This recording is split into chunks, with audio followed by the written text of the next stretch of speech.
با مقصد پیشگیری شامل‌شوی جوانان به صف سازمان‌های اکستریمیستی و تروریستی و اشتراک آنها در نیروهای مسلحانه دولت‌های خارجی در جماعت دهات به نام میرعلی محمدعلی فی ناحیه واسع با ساکنان این جماعت دهات واقعی سودمند دایر گردید. در این جماعت معاون رئیس ناحیه واسع لاله غلامова مدیران شعبه‌ها رهبران مقامات‌های حفظ حقوق اشتراک نمودند. نخست معاون رئیس ناحیه با سخن برآمده قید نمودند که سالهای اخیر تروریسم و اکستریمیسم به خطر گلوبالی تبدیل یافته جهان معاصر را به تشویش آورده است. متاسفانه بعضی از شهروندان ما نیز به دام این بلا افتادند. پروکرور ناحیه واسع پولادی امید در برآمدش تاکید نمود که جوانان نفرانی که به مهاجرت مهنتی میروند باید آنها هوشیار و زیرک باشند.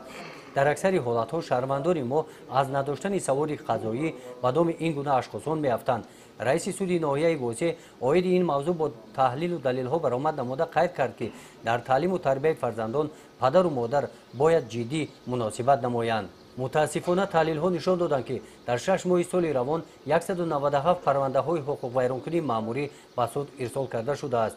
عاید اجرای قانون جمهوری تاجیکستان درباره تنظیم عنعنه و جشن و مراسم‌ها در جمهوری تاجیکستان باشد در 6 ماه سال روان در ناحیه 8 قانون شکنی به قید گرفته شده است.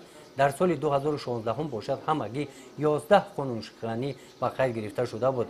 در این جماعت والدان ساکن دهه چخورک همین جماعت دهات سریقل عادیلوف که با همسرش سال 2015 هم به دولت سوریه رفتند برآمد نموده تاکید نمودند که از کردار فرزندشان آنها سخت پشیمان هستند.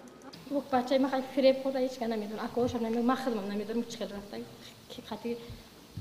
خاطی چیزی نمیدونم هیچ کنه نمیدونم و کار کنه رفتم بچه ما شما درس شد ما امید خاطر است روی کده ببینیم که بچه من میآید و هیچ نمیدونم خیلی شیده. در جماعت جوانان برآمد نموده از فضای تنجی و آسمان صاف تاجیکستان شکرانه کرده دیگران را دعوت نمودند که به قدر تنجی و آسودگی وطن عزیزمان برسیم، در آبادی و شکوفایی آن سهمی ارزنده گذاریم. همچنین پیران روزگار دیده نمایندگان اتحادیه‌های جمعیتی برآمد کرده اندیشه‌های خود را نسبت این موضوع بیان نمودند. گزارش خواجه نظریف خدای نظر ظهورов از ناحیه واسع برای برنامه اطلاعاتی نوید.